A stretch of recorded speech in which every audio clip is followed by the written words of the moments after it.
नमस्ते, मैं आशीष आनंद यादव स्वागत करता हूँ आप सबका हमारे चैनल जिसका नाम है ट्रैवर्सिंग इंडिया यूनिवर्स।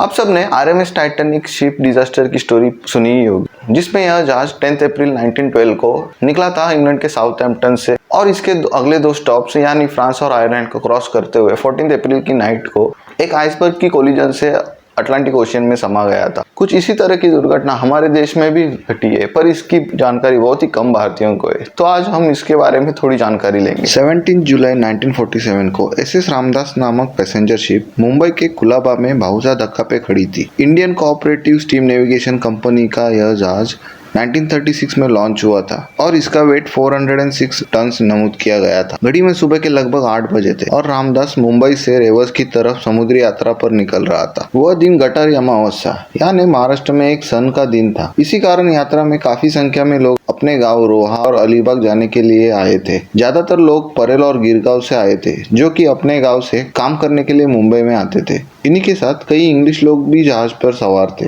हालांकि जुलाई का महीना यानी बारिश के दिन थे, पर उस वक्त बारिश के मौसम में जल मार्ग यात्रा पर कोई भी निर्बंध नहीं थे।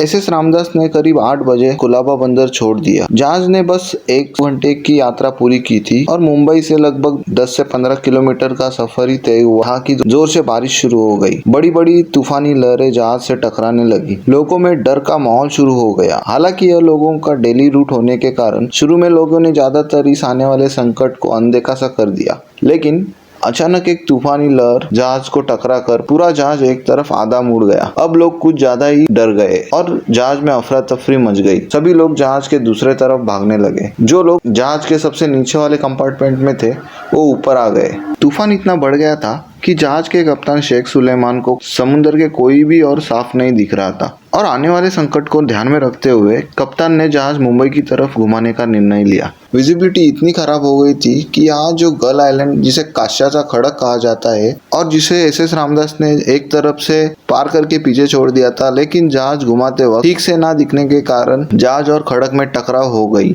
और उसी वक्त एक और बड़ी लहर खड़क पे टकराई, जिस कारण जहाज पूरी तरह से कंट्रोल से छूट गया। तूफानी हवाओं में समुद्र के बीच फंसा हुआ एसएस रामदास कुछ अंतिम क्षणों के लिए गोल गोल घूम रहा था और अंत में एसएस रामदास समुद्र में समा गई। रामदास को जैसे समुद्र ने कुछ ही पलों में अपने अंदर खींच लिया हो। जहाज समुद्र में डूबते वक्त लोगों ने समुद्र में कूदना शुरू किया। समुद्र में तूफानों के बीच में लोग लहरों पर तैरने की कोशिश कर रहे थे। उसी वक्त यह तूफान देखकर रेवस बंदर पर जो मछुआरों ने उनका आज का प्रोग्राम कैंसिल किया था, यह घटना सुनते 4-5 छोटे बोट लेके मदद के लिए पहुंचे, पर उन्हें पहुंचते हुए देर हो गई थी। करीब 690 लोग अपनी जान गंवा बैठे थे। इसी बीच कप्तान सुलेमान को मीरा नामक बोट ने बचाकर जीवन दान दिया।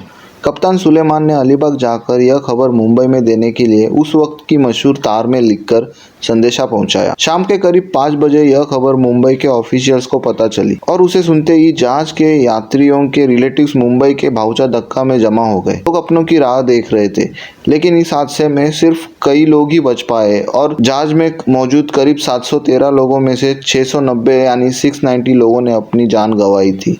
तो इस हादसे के बाद सीख लेते हुए इंडियन गवर्नमेंट ने इंडिपेंडेंस के बाद सागरी यात्रा में कई सारे बदलाव लाए गए, जिसमें बारिश के मौसम में जल मार्ग यात्रा बंद की गई।